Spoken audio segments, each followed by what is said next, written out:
Constructive Voices, the podcast for the construction people, with news, views, and expert interviews. Hi, and welcome to Constructive Voices, this episode marking the end of September 2021. I'm Steve Randall, and this time we're talking about women in construction and their vital role in sustainability. It's time, really, that sustainability isn't just seen as an add-on and a tick box for companies. It doesn't take much to design better. It doesn't take too much logic to do the right thing. Women in construction are playing such an important role in this. The insides of those three people all on the way. That's Emma Nicholson, the founding director of Women in Sustainable Construction and Property, Simele Aroafor, who's the senior strategic marketing manager for SketchUp at Trimble, plus our own Peter Finn, aka Pete the Builder. Oh, and on a related subject, this question comes up. Is there a Betty the Builder that we could put out there in the world to kind of compliment Bob the Builder? All that and more on this episode of Constructive Voices. What does connected construction look like? Viewpoint Construction Software connects your office, team, and field. Viewpoint's cloud-based project management and field solutions help contractors of all sizes manage projects, processes, and people, from the design phase through to on-site completion and handover. To learn how Viewpoint is helping Wilmot Dixon, Kia, Galliford Try, and over 8,000 other construction companies deliver projects on time and on budget, visit viewpoint.com. I'm really keen that we hand over to our two fantastic guests who are chatting to Henry McDonald, but it would be rude not to say hi to Pete first. How are you, Pete? How are we doing, Steve? Great to talk to you again. Yeah, absolutely. And we're talking about one of our big topics, really. I mean, we talk a lot about technology, we talk about well-being and mental health, and the other big topic, and it's a massive, massive topic, particularly as we head towards the UN COP26 conference, climate change and sustainability, particularly this time. We've spoken before about sustainability, but in particular today we're going to talk about the fact that women in construction are playing such an important role in this, and women have taken up the mantle on this probably quicker and stronger than us men have. Yeah, a fair point, Pete, and we'll hear from two of those driving change in just a minute. Constructive Voices media partner in Ireland and the United Kingdom is Construction Industry News. Since 2002, Construction Industry News has been focused on the very latest projects and developments within the UK and Ireland. So as we're focusing on women in construction this time and their key role in sustainability within the industry and wider society, let's hand over to Henry McDonald, who's been talking to Emma Nicholson, the founding director of Women in Sustainable Construction and Property, and Simele Aroafor, who's the senior strategic marketing manager for SketchUp at Trimble. Okay, so I think I'd start first with Emma. You made a big category leap from university studies from English literature to construction project management. Can you chart your journey? Because it's quite interesting, that move from the arts into building science and stuff. So that's quite an interesting kind of progression. Okay. I think my degree in English literature, it's always stayed with me. It's always resonated with me. And it's been useful in terms of analysis and also report writing. And about 4 years ago, I self-published 2 poetry books in connection with my love of English literature. And one of those poems actually did reference environmental issues. And the other poem I wrote about the concept of hope in the built environment. So I did study Shakespearean plays and also Jacobean tragedies.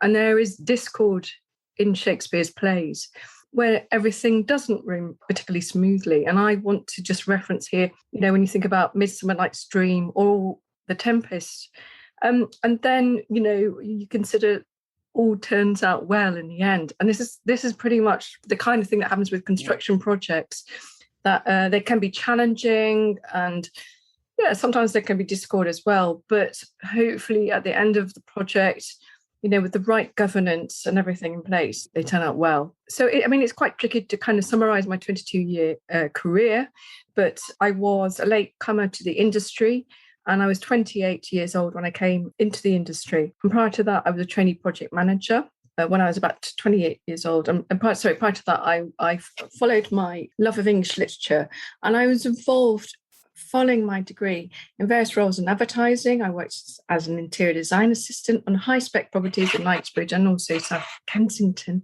in London. And I undertook a part-time master's degree in construction project management while working in project management in the early stages of my career. So construction law was a huge step and quite big challenge, a move away from Victorian poetry. Your interest in buildings was also sparked in a way by journalism. Can you elaborate on that? I nearly pursued a career in periodical journalism, and I spent a couple of weeks I was working for Elle Decoration magazine to just trial it out and to see if that's an area I wanted to go into. It was fun, it was interesting, but it wasn't quite for me. And this actually led to a role as an interior design assistant when I was working with architects. And it was here that my appreciation of buildings and architecture really began. And I recall I had two interview choices, two options. One was to be an advertising executive assistant, and the other was a trainee project manager route. And I only turned up to the one interview, which was the right choice, the trainee project manager role. And this is back in 1998. And I'd encourage any young woman, actually, no matter what age, to consider career in the built environment, no matter what sector that you come from or how late it is, because it's such a varied and challenging career. And I can now look back on some of the incredible projects that I have worked on and know that these have been legacy projects. It hasn't been transient. Say, like perhaps a career like advertising, might basically, you don't really leave a footprint in the sand. An example of this is the roof restoration, the Leeds Art Gallery and the Leeds Library that I worked on. And also I worked on the London 2012 Games, Olympic and Paralympic Games. So these were things that you leave a legacy for, so to speak. Yes, absolutely. Yes. I feel like I was privileged to work on those projects. And I can go into the city of Leeds where I now work, and I think, yeah, I was part of that. I was part of that legacy where we had to replace the glazing on the roof, which will last hopefully a good 50 to 100 years, who knows. So Melly, how long have you been working in the construction industry, and explain your pathway into the industry? I kicked off my career by studying architecture at undergraduate and postgraduate level, and did some internships, worked at Foster & Partners, and then worked also in Nigeria, architectural practices here and there. But when I graduated from my undergraduate degree, it was right slam in the middle of a recession. Which recession was that? Was that the financial crash? Or the financial crash, yeah, 2009, 2008, 2009. And there were no jobs. It was like, you just finished this wonderful internship at Foster & Partners, and you're like, I see the glimmering path. I know exactly where I'm going. And then there's a crash and there's nowhere to go. They're making people redundant, and they have an obligation to take those people back before they hire new people. And so it's like, what do I do with my life? And so similar to Emma, I went into advertising and branding. And that just goes to show, like you said, I think no matter what career you've come from, there's always a route out and into other careers, and always just take those opportunities as they come. And I would say that served me, because the role that I'm in now is almost one of like evangelism and advocacy. And so writing and positioning and messaging is super important for putting your message across, especially something as important and vital as sustainability. And so I did that for a bit, and then I went straight back to do my postgrad degree in architecture, finished that up. Similar to Emma, did a certificate in interior design at KLC School of Design in Chelsea.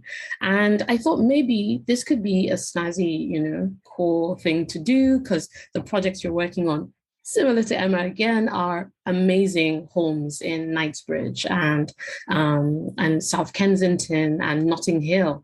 And, it's like, it's glittery, it's tantalizing. And I did it for a little while.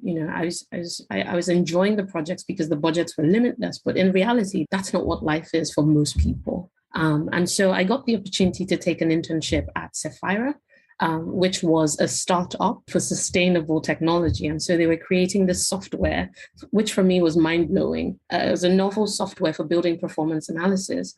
But unlike tools like IES, which are super established, you don't use it at the end of your design process. You actually use it at the start of the design process. And so as you're forming your shapes and you're creating things, you can start to test immediately what kind of energy use am I looking at with this form that I've chosen? And how does it compare to this other shape and this other shape? And if I put a donut in the middle, how does that change things? And if I turn it this way?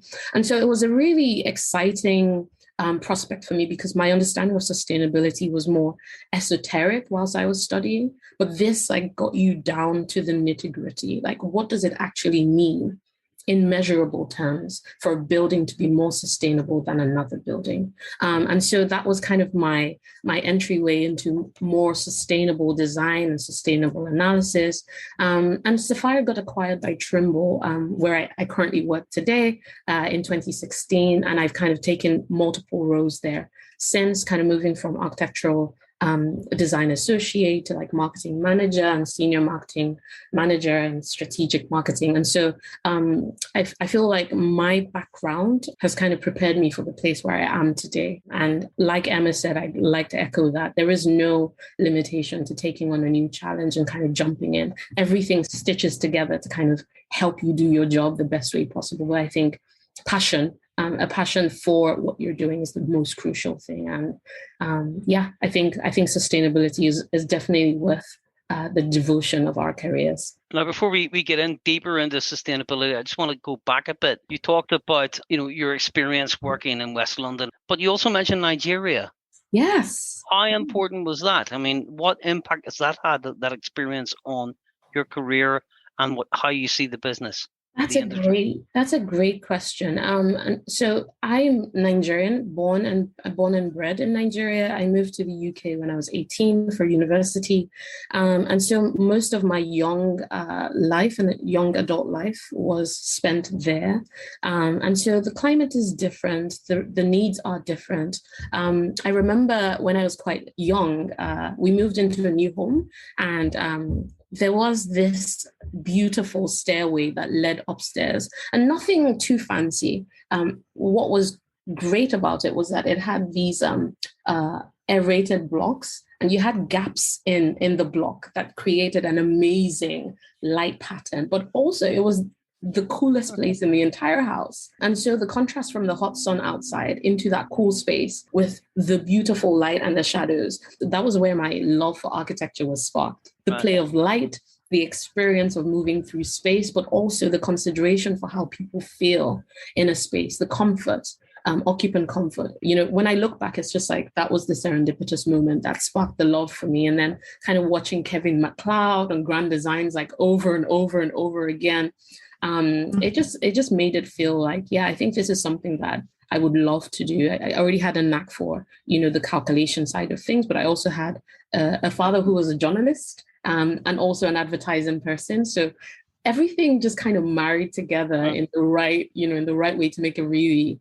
really cool career for me. So that's kind of the genesis of things. And it still inspires me, because it doesn't take much to design better. It doesn't take too much logic to do the right thing. I think understanding of space and context can make a massive impact on how we design. And I think as architects, as people in the built environment, I think just that consciousness of context and a care for the world is kind of the starting point of any project that wants to be sustainable. Indeed, I found that bucolic memory of the light in the blocks very, very fetching. Your work in architecture and design and so on, how do you think these skills can be harnessed to promote sustainable building projects? For me, the question that I feel like I need to ask my colleagues all the time is, can you design buildings that deliver, the tectonic ideas of architecture, so materiality and constructibility, but still think about how you cater to the comfort and the spatial needs of occupants, and balance that with how you use Earth's resources? And I think, yes, we can.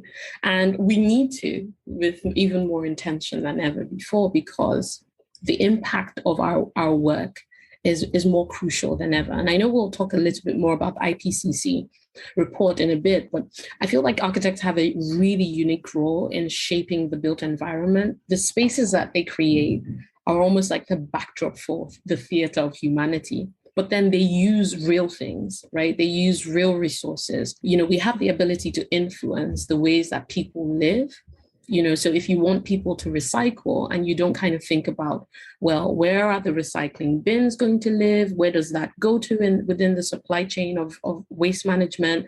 Just thinking about how things kind of wrap back together. So going back from like the mundane everyday living, how effective and how comfortable are the spaces that you're making for people? How much daylight are they getting versus artificial light?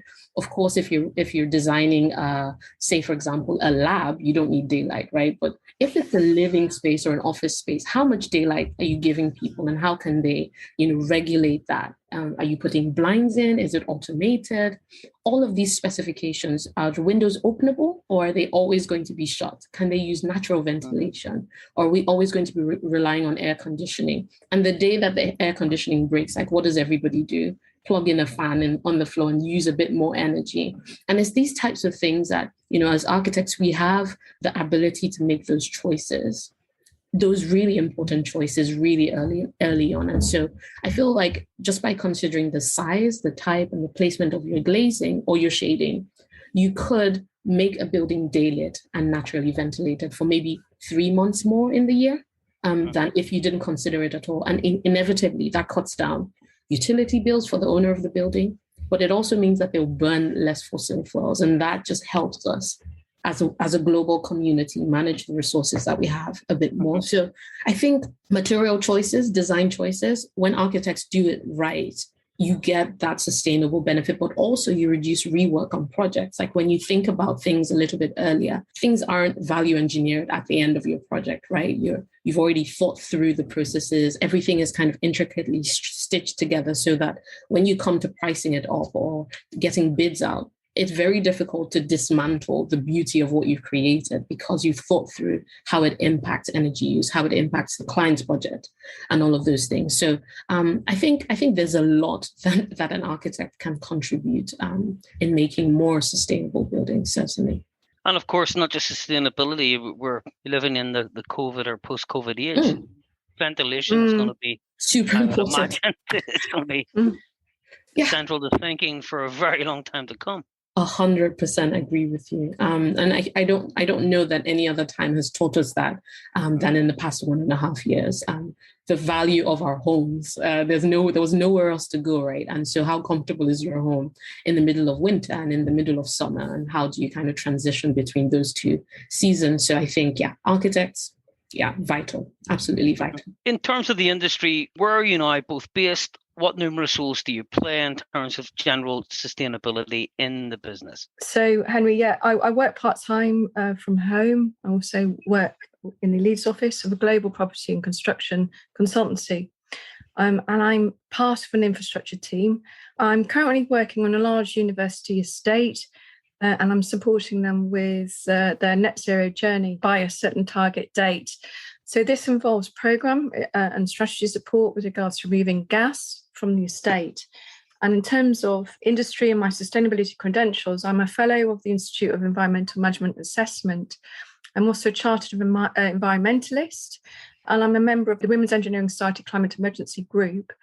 I've just completed a really, really interesting course, which is with the University of Cambridge. It's an 8-week course, and it's called Business and Climate Change Towards a Net Zero with the Institute for Sustainability Leadership. And I've also previously, I've been a chair for IEMA, that's the Institute of Environmental Management Assessment, the Yorkshire and Humber Steering Group for 4 years, and I helped organise various CPD events for them.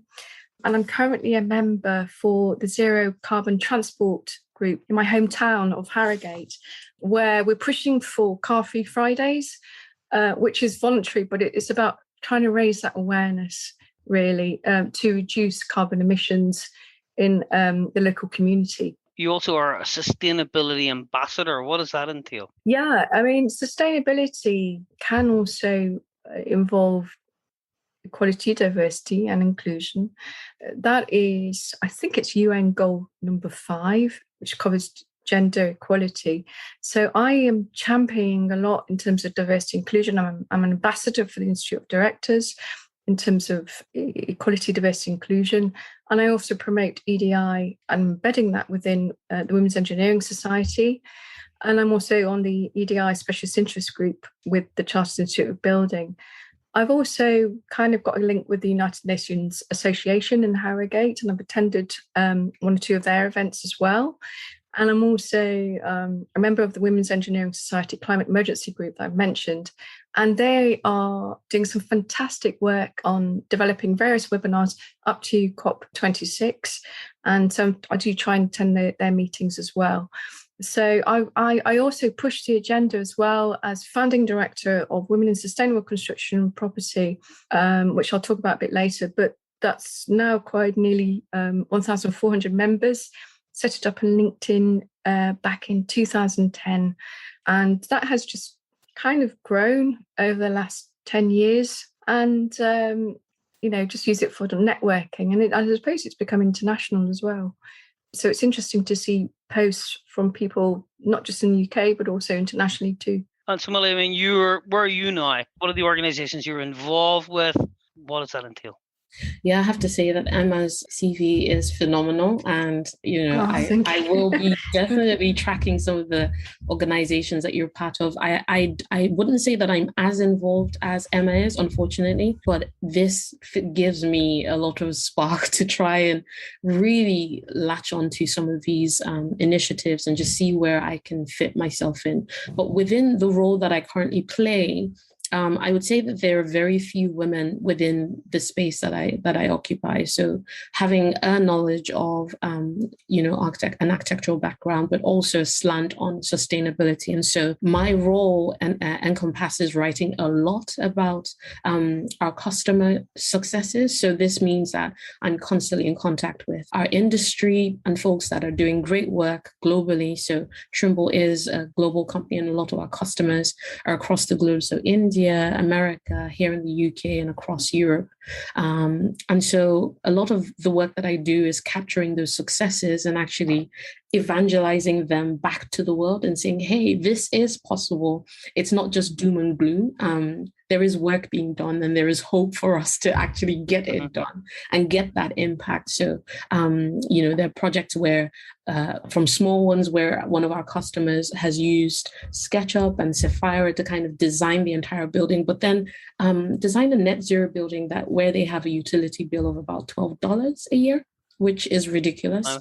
And then you have on the opposite spectrum, you have ginormous projects where it's like, an academy or a campus for a corporate body, but they're reporting 95% occupant satisfaction because they've designed a net zero building. So for me, it's a matter of capturing those successes and putting it back to the world to make sure that people see that this work is happening, and that they can get involved in little ways. So making sure that we put that the knowledge sharing out there, make sure that people know that there are tools out there to help them do this work, even if it's a small increment. But with every project that you test out this technology on, you can do better, you can deliver better. Speaking up, and then also just being, curious and wanting to learn more and more about what's going on in industry, I think is part of what being a sustainability ambassador entails. Give me two examples of those successes, and contrasting from, if you like, the big and the small. Right. Yeah, sure. Happy to do that. So one of them is with JLG Architects. They're a North America-based practice. They have this ethos of thinking about it as, instead of designing a building like a stack of pancakes and then pouring sustainability as a syrup on top of it, what they do is mix the syrup into the batter. That's literally a quote from their sustainable design principle, right? And I think it's just it just makes sense, right? It's sweet for everybody. Nobody misses a piece that has, the syrup on it, right? But essentially what they did was roll out this tool that Sapphire that I worked with and is now owned by Trimble. They rolled it out across their entire design team, unheard of. For me, that was phenomenal in the first place. But it means that they made sustainability a part of their goal, their ethos, the way that they just work. It's not an add-on right at the end. And so they got their people thinking about just simple metrics like EUI, so energy use intensity. What's a typical one? What should you be aiming for in terms of reducing it? How do you deliver really good EUI? And then things like spatial daylight autonomy. how much of the day will this space receive natural light versus us turning on a lamp or whatever. And so with one of their buildings that they've delivered, it's the first LEED Platinum building in North Dakota. They were able to achieve that net zero status, but then they were able to analyze the entire project. They reduced the client's cost by about $1 million. They reduced energy use by about 53%. They achieved zero fossil fuel use on this building for heating and cooling. Phenomenal. And then they actually reported a 97% user satisfaction rating. That just, it just makes sense for everybody. The owner of the building wins. The users of the building win, the earth wins, and then JLG Architects also gets a return customer automatically. Like if they're ever going to build anything else, they're not going to go anywhere else. They're going to come back to that particular architect. So I think that particular example just like epitomizes the economy and how it can work for everyone. But it's not more difficult to design sustainably. I refuse to agree that that's the case. It is easy to design sustainability. We just have to make it front of mind and start early and keep at it and do the work that's required to deliver it. And everybody wins in the end.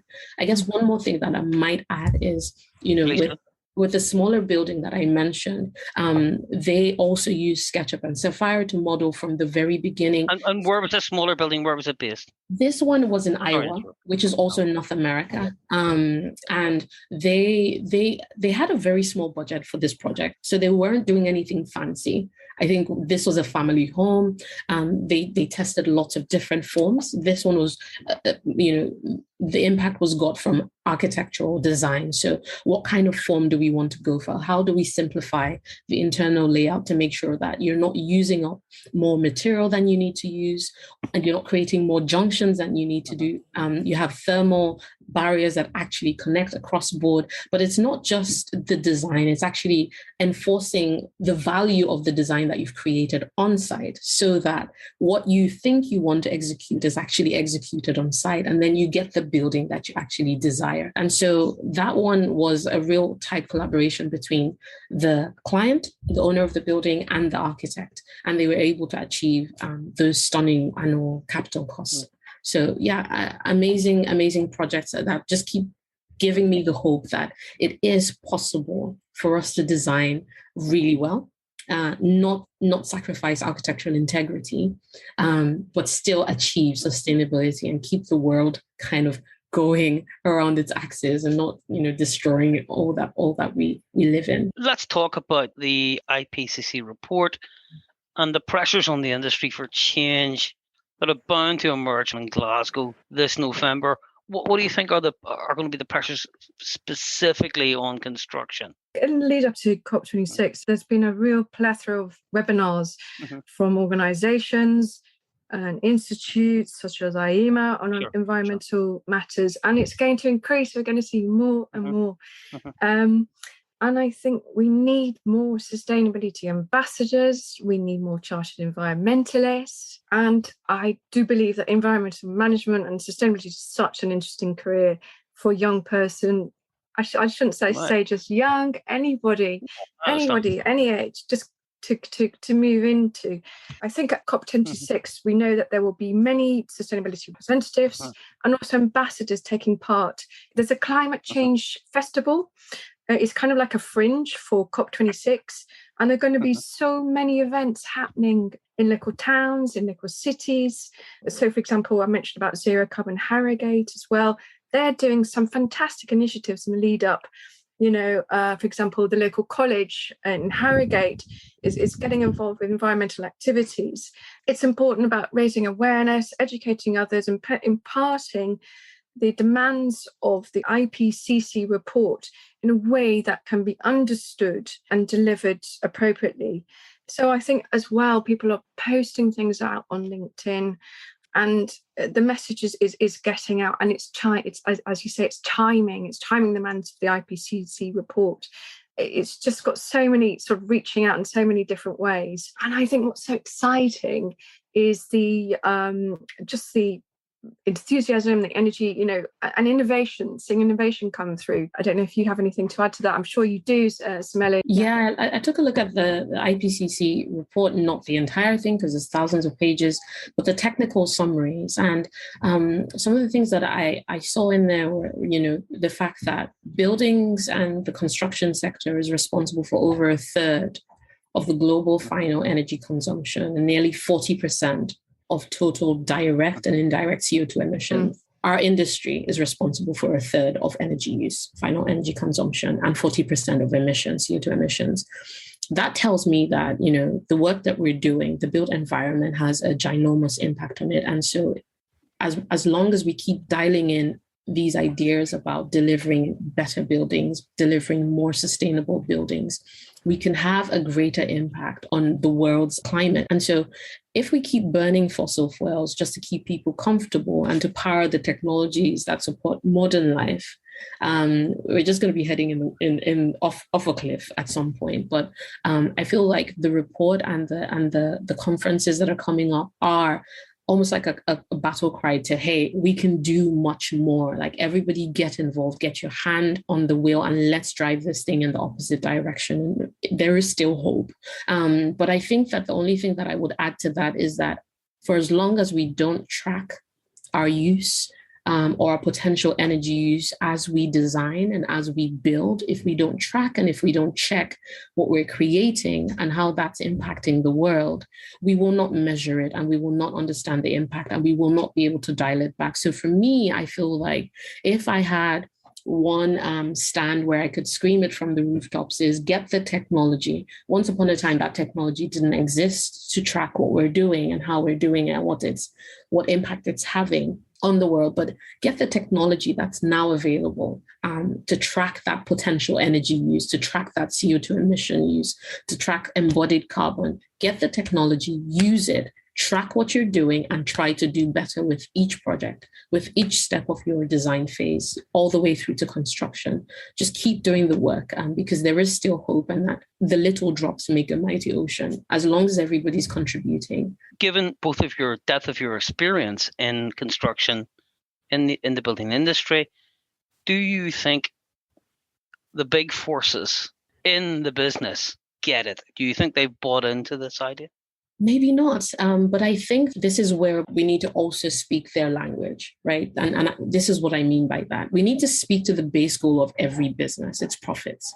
Unless they're a non-profit, they're thinking about profits. They're thinking about maintaining their practice, getting return business. And a potential incentive for sustainable design is the fact that you will get more investment in buildings that are green, in buildings that are more sustainable than ever before. There are so many investor platforms that are checking to see what value is this project bringing to the environment, to sustainability. And so if we can start to kind of dial into the frequency of the people who make the decisions, right, that can steer things one way or another, I feel like you can start to show them, as long as you can showcase value for business, but then also get the value for the earth, the value for the occupants. I think that's where we start to turn things around. And I think we will talk a little bit more about how women in the industry can impact that as well. I feel like I've seen this report by McKinsey and Co., where they say that the most gender diverse companies are 25% more likely to achieve above average profitability. Why would you not want to have a more diverse workforce if you can achieve 25% more profitability than the standard business? It just makes sense, right? So the more that these reports come out and these things are evangelized and put out in the world, the more likely people are to kind of be incentivized, unfortunately, selfishly, for profitable gains. And I don't blame anyone, you need to make the money, you need to survive, everybody needs to live a good life, such and such. But whilst we're doing it, could we do it in such a way that it doesn't impact the world negatively and actually contributes positively to what we leave behind for future generations? So I think speaking their language, thinking the way that they think, and positioning things in such a way that it makes sense to them, it's a no-brainer. That brings me to the next question, really. I mean, how can women in the industry push for sustainable change? I think women can really push for sustainable change by expressing their views in a number of ways. Obviously, within a company, yes, it's so important, but also outside excelling through joining a committee and an institute such as the likes of the Institute of Environmental Management Assessment. I'm talking here about being panelists as well. So London Build, which is happening later this year, has got, I'm really delighted to say, 50% coverage of women speakers at the expo this year. So it's time really that sustainability isn't just seen as an add-on and a tick box for companies. It needs to be the forefront really of all agendas. Women in boards in particular, in peer positions with sustainability knowledge need to push and influence the agenda. For example, I think there should be more fossil-free construction sites. And I'd also like there to be analysis of embodied carbon. I think this needs to be more inherent in project design and also architecture as well as inclusion of circular economy principles in terms of practical suggestions putting forward to move the dial forward. I like to see legislation push that more in terms of fossil-free sites, particularly with regards to contractors and so on. But at the moment, I don't know, it's possibly more voluntary. I'd certainly like to see a step change in that. Smell, if you have anything to add to that? All awesome points. I think I might just reiterate a couple of things that I mentioned earlier is to embrace technology, back up your recommendations with data, because without the data, it just feels like one is pulling ideas out of nowhere and kind of, a tree hugger and all of that. But these things they are crucial, they're critical to the future of our world. And so where there is data that's irrefutable, people will shift. When we're making material specifications, could you assess how that impacts the building, how that impacts the usability of the building or the longevity of that building? Could you check to make sure that that's the right recommendation and show that, when you have your design charades, your design crits and all of that stuff, make sure that you're backing up what you recommend with the data that it needs to stand up in front of a panel of people making that decision. Is it possible to sign up for initiatives and things that are out there already? For example, the Architecture 2020-30 goal that has asked people to kind of design buildings that use 75% less energy than a typical building of that size. And I think it's heading to 80% now. Could you sign up for things like that, but voluntarily, just like Emma said? Sign up for it voluntarily, test it out on a project. If you have the power to kind of direct one small project and make a change and then make that case on that project, then you could show how it's easy to do that work. And I think it has to be a proactive effort. I think the last thing that I would add is tell of the wins as well as the matters of urgency. A lot of the time, most people will tell about the direness of where we are. And it's true. It's important not to shut our eyes to the reality of where we are. But I think that when you give, just like, if anybody has kids, when you give them some medicine, you kind of back it up with some, a small treat to kind of let it go down well, a little better. I would say that the same principle applies to things that are so urgent and so dangerous and so critical. Showcase the good. Showcase the things that are wins, the strides that people have taken, the small steps that add up to make a difference. Give people hope, I think, is the most important thing, that there is a point, right? Sometimes you think to yourself, you hear in the news, there's recycling, but actually ends up getting dumped in an incinerator. What is the point of recycling? Is there a different story that we could tell? Is there a different country that's doing it better that we could showcase and say, hey, we might not be doing it right now, but look at this country, they're doing this and they're getting these results. And I think just always reminding people that there is a point to the work that we're doing is super important. So for me, I would say that that's how women can keep pushing in small and big and tangible ways. I mean, again, you've kind of segued into the next question in a sense. But that's fine. It's good. And it is about, do you think women who are in the industry now, in what was once, of course, a very male-dominated industry, construction, are more aware, eco-aware, more sustainable aware, and are bringing that into the business? Emma? Well, I've been in the industry about over 22 years, and I think that there's definitely been a rise of women in sustainability kind of careers. And I think increasingly we're going to see more women in leadership roles over the next 5 to 10 years in the future. And I've also seen groups like my own, because I set up a network platform like Women in Sustainable Construction and Property way back in 2010, 2011, which has grown. And there are other groups as well that have developed, such as mine. There's Women in BRE, there's WIBC, which is, associated with CIBC. There's Women in Planning, there's Women in Sustainability. So there's quite a few of these network groups that have now become very, very established. And I think more and more businesses are going to realise, as Molly said, the need for diversity within the organisations. We are going to see more women hopefully in leadership roles, and also getting on board with regards to the net zero journey. It's important for organisations to be on board and to be leaders rather than as followers, because otherwise they're just going to get swept along by legislation. The question is, does your business that you work for, does it want to be a leader or does it want to be a follower with regards to sustainability? Because now is the time. Now is really the time to get on board. And having studied the course at University of Cambridge, with regards to the net zero journey, I can really justify that and back that up. And seeing the incredible innovative case studies through that course and through the international networking that the course has brought, really, there's so much happening out there now. So it's very exciting.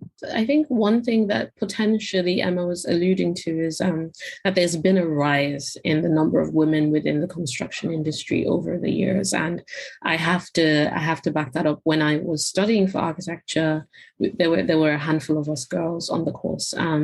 By the first year, a good chunk of them dropped off the course. And so I tend to be very cautious with generalizations because it then places a silent burden on a certain group to effect change. I think a lot of times a passion for sustainability tends to be driven by a desire to improve the fidelity of the Earth's environments and resources. Sometimes people are naturally sensitized to touch the Earth lightly. Other people couldn't care less, haven't thought about it. Not because they don't care, it's just not something that, taps their minds in any way. But some people are just really, really very keen to leave a livable world for the coming generation. Sometimes because women bear children, there's an extrapolation that they care more about the earth and then they want to leave a legacy. But, children are crafted by fathers and mothers, men and women. And I feel like the job of preserving the world is for everyone.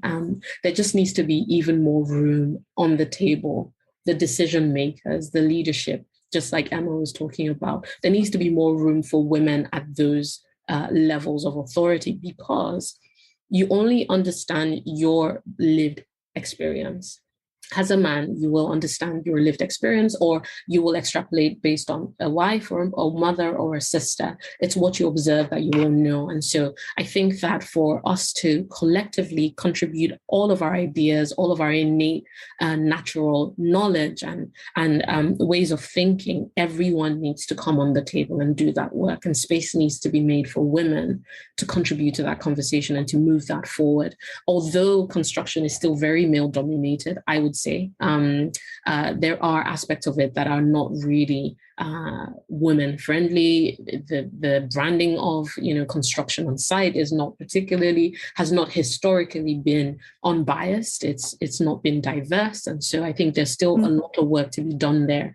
But the sensitivity, sponsorship, and advocacy of men will still be required so that we can get to our destination a lot quicker and that we can transform the world a lot quicker. So I think it's going to be a joint effort always, but I feel like there is so much unlocked potential with women coming into the industry, so much knowledge, so much wisdom, so much natural care for the world that isn't being tapped. And I feel like there's so much that we can still do to shift that dial and make things more diverse for women in the industry. Are there specific projects you can think of where there is A, heavy female input, and B, a sustainable culture, if you like, or sustainability is one of the driving forces behind it? Yeah, sure. For me, and I know it was a little while ago now, It has to be the London 2012 Olympic and Paralympic Games. So I was seconded to a local sustainability team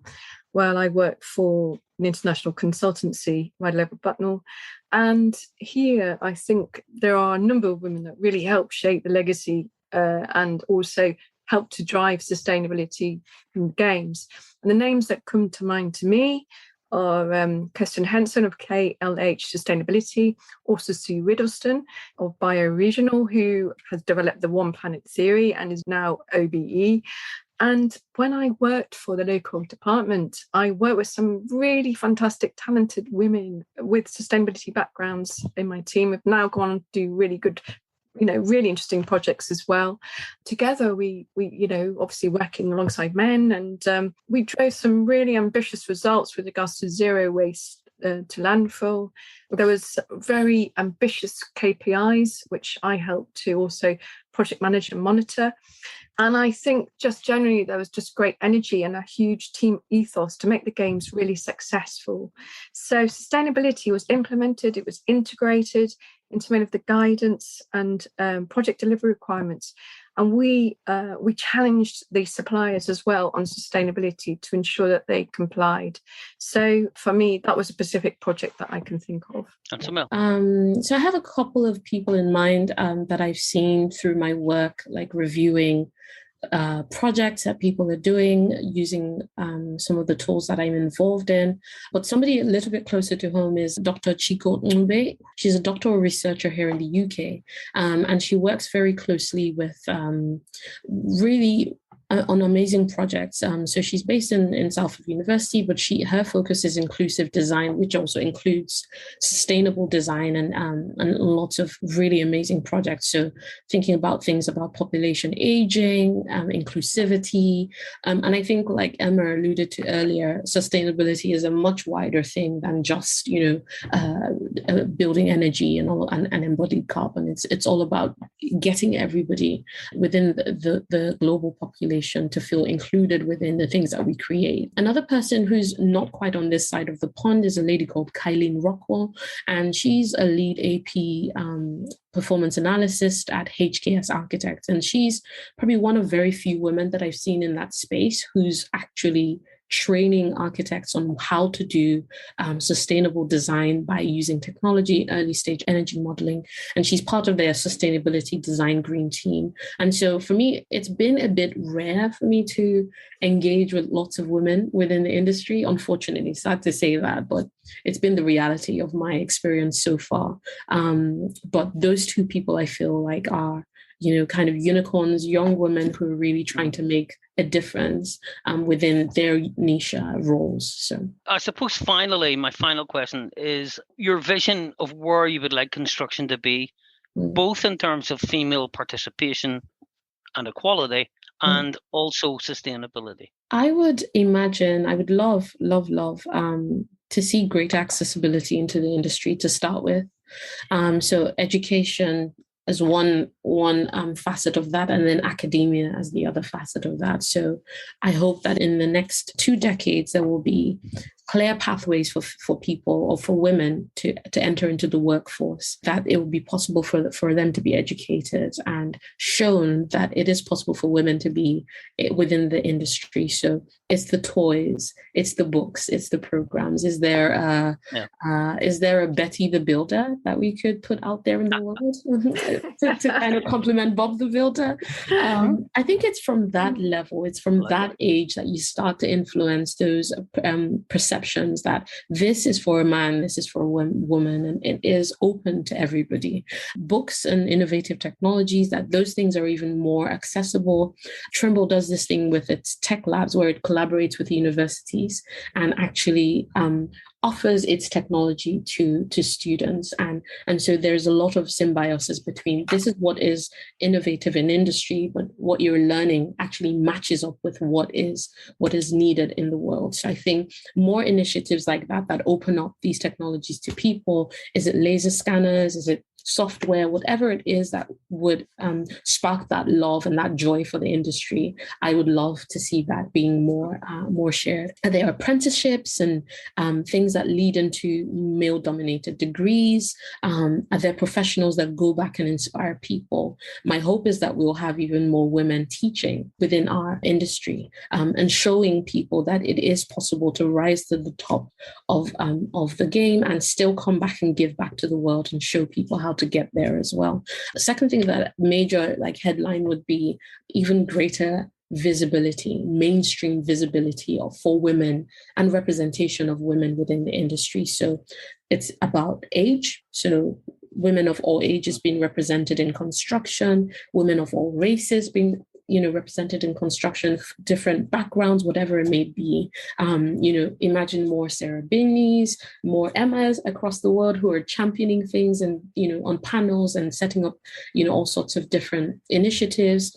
Is there a female Kevin MacLeod that could, inspire somebody to join the industry in the future? Maybe it's you, Emma. Maybe it's me.Maybe it's one of somebody in the industry today. Who could it be? It could be any one of us, right? And the space is open. Yeah, it's so open, and I think it's us who are here today to see the opportunities and not shrink back from them because am I qualified?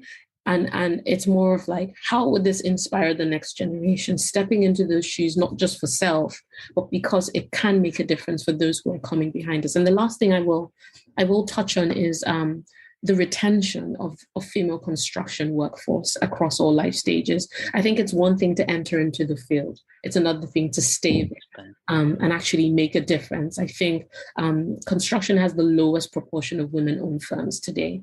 That means that, less women are involved in the decision-making or in the economy of things and the grand economy of things. Maybe as we have a labor shortage across the world today, it's an opportunity for previously overlooked groups to actually join the workforce. And I hope that, with every recession or whatever it is that comes around, or pandemic or Brexit that happens, that it creates an opportunity for those who have been overlooked to actually join in and make a difference in our industry. Yeah, for me, I think the next 2 decades are going to be about the rise of women in sustainability, in construction, and in leadership roles. Just watch this space. We have got so many talented women out there. And we are going to see more female bosses, more female project directors who will be starting out as directors early in their careers. And I just would love to see that. And also that firms are nurturing the talent, that they recognize their abilities. So my vision is to see a great increase of female participation in the construction industry, but it needs to start early at school, even primary school, with regards to making children aware of the diversity of jobs in the construction industry and also sustainability careers.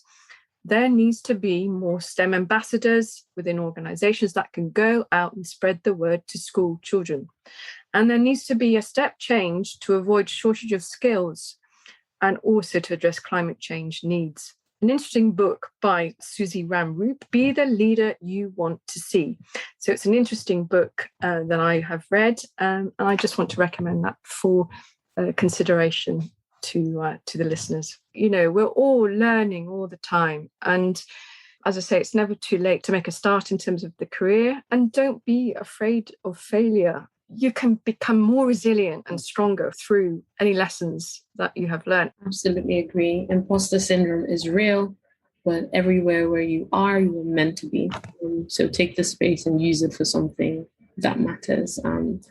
I hope that we continue to see women celebrated and showcased, their talent celebrated and showcased. Our thanks to Samele and Emma, talking to Henry McDonald about the role of women in sustainability and the construction industry generally. We'll talk more about that with Pete the Builder in just a moment. We're excited to announce the first ever Global Women in Construction virtual event, happening on the 3rd and 4th of November 2021.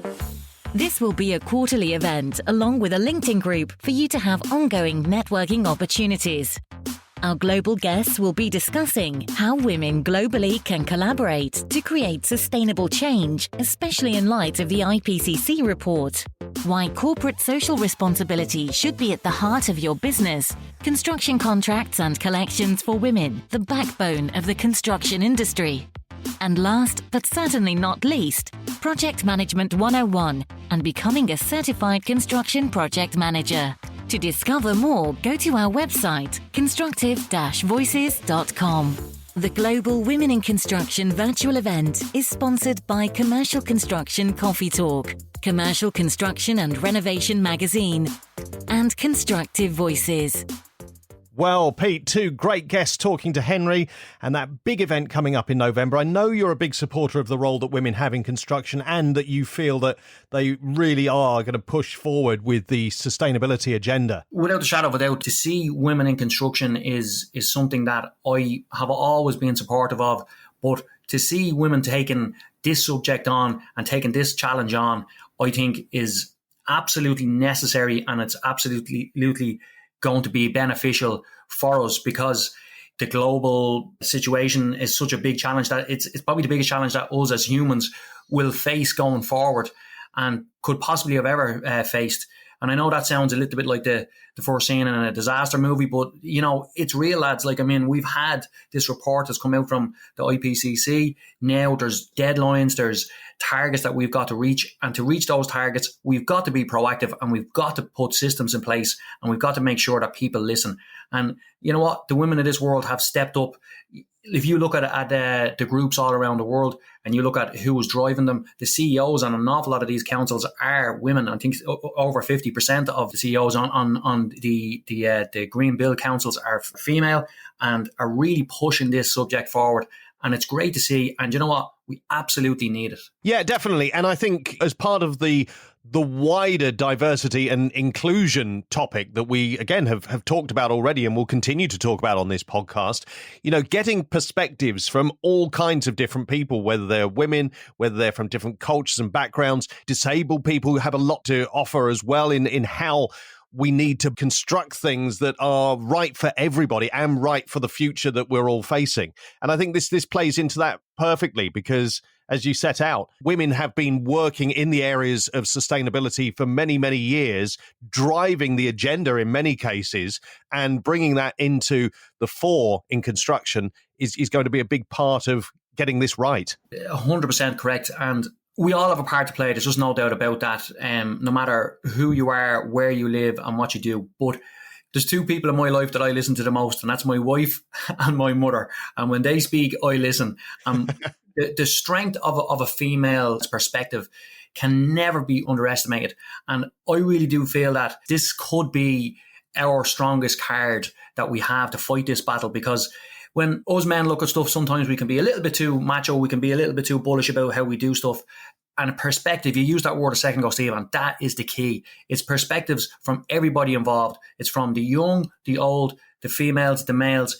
Everybody has got a role to play. We need to get to carbon neutral as soon as we possibly can. We need to get to a situation where we're living our everyday lives in a way that is allowing the planet to basically to function the way that it always has. We've got to do everything that we can to pull this back. And how we're going to do that is by having everybody on board. And we need leaders, we need driving forces. And that's what we're starting to see now. We're starting to see that people are coming together, and women in particular are taking a really, really proactive and strong role in this. If we were to relate our global challenge to a construction project, we need people looking at it from all different angles. We need to make sure that it's, obviously the key words, sustainable. We need to be able to live on this planet and make sure that as the way that we live and the way that we function is allowing our planet to breathe. It's allowing our planet to function as it always has. We have to stop being a destructive element in this whole environment. And we do have to claw back. We've gone too far at this stage. And it's not a case of going, oh, well, we must stop soon. We need to stop immediately. We need to stop the CO2 gases from getting out into the environment, and we need to pull back. So how do we do that? We work together as a group, and we make sure that targets are set. And again, the women of the world have taken key roles in this. And I'm talking about, when I say women of the world, I mean every part of the world. If you look at who is involved in the sustainable battle, it is women that are taking the lead roles and who are really kind of making sure that the world listens. This is not just something that you hear on the news once and then you kind of forget about it for a while. This is something that we all need to really take seriously. Now, I think people who listen to this podcast regularly will get that you're quite progressive in terms of the construction industry and very open to change, very open to the idea that things can't be done the way they've always been. But that's not going to be the case across the whole industry. How do you read the kind of mood of the wider industry in embracing this change? And you know, for some, let's be honest, it will be a case of them saying, well, you know, we've got a bunch of women coming in telling us how to do it. We know how we've done it for years. It's worked fine. There will be a bit of that attitude, and it's a difficult one to break down sometimes. Yeah, look, this is not something that's going to happen overnight. But if you look at the last 20 years and the progression in the building industry, and we speak about this a lot in terms of all aspects of construction has progressed in terms of the technology, in terms of the material science, all of these different aspects of construction, obviously health and safety, all of these things have progressed. And another element of it that has progressed without the shadow of a doubt is the amount of women that are working in construction. And not only are they working in construction, they're taking lead roles in construction. I'm a red-blooded male and, you know, I like to be a dominant person in whatever I'm doing. But as soon as somebody comes along that you know is able to contribute in any way, whether it's to design, whether it's to the aesthetics, to the structure, to how something is done, I don't care who that person is, where they're from, what their nationality is, what their gender is. It just does not bother me. If they can have a positive influence, then they are more than welcome to come in and give an input. And that is what's happening. Look, there's no doubt about it. There are some countries that maybe there's still some cultural change that may have to happen before women are going to get into the positions that they deserve to be in. But like, it is happening, Steve. It is happening around the world. And I think, you know, I think sometimes the stereotypical way of looking at construction guys is they don't want women in construction and, you know, they're not open to that. I would not agree with that because I work with so many different women in construction at the moment and in other industries as well that I'm involved in. And I love having a woman high up in the situation because they will always give you straight to the point and practical answers and they will certainly challenge anything that is presented. And we need that. When it comes to construction, we need that. But when it comes to the sustainability issue, we need it even more. You're always going to have challenges. Nobody likes change. It doesn't matter what it is, whether it's simply changing the color of the paint in your room, changing your car because you'll just kind of always want to stick with the same car. No, you need to change your car and try and go as carbon neutral as you possibly can. But nobody likes that change. And it takes a little bit of going into the, you know, out of your comfort zone to accept change no matter what it is. But when it comes to women in construction, I feel it's already started to happen. Maybe it's not happening quick enough, but it is starting and it is definitely progressing in the right direction. Fantastically said, as always, Pete. Good to speak to you again. We'll talk in a couple of weeks. Cheers, mate. I'm going to go home and hug my mother and tell her I love her so much. You do that. Cheers, Pete. Bye-bye. And that's all for this episode. Thanks to our guests, Emma and Sumele. Please share, like, follow, subscribe, comment, and anything else you can do to spread the word. Find us on social media and our website, constructive-voices.com. Don't forget the dash. And be sure to join us for our next episode. As always, thanks for listening. You're really helping us build something.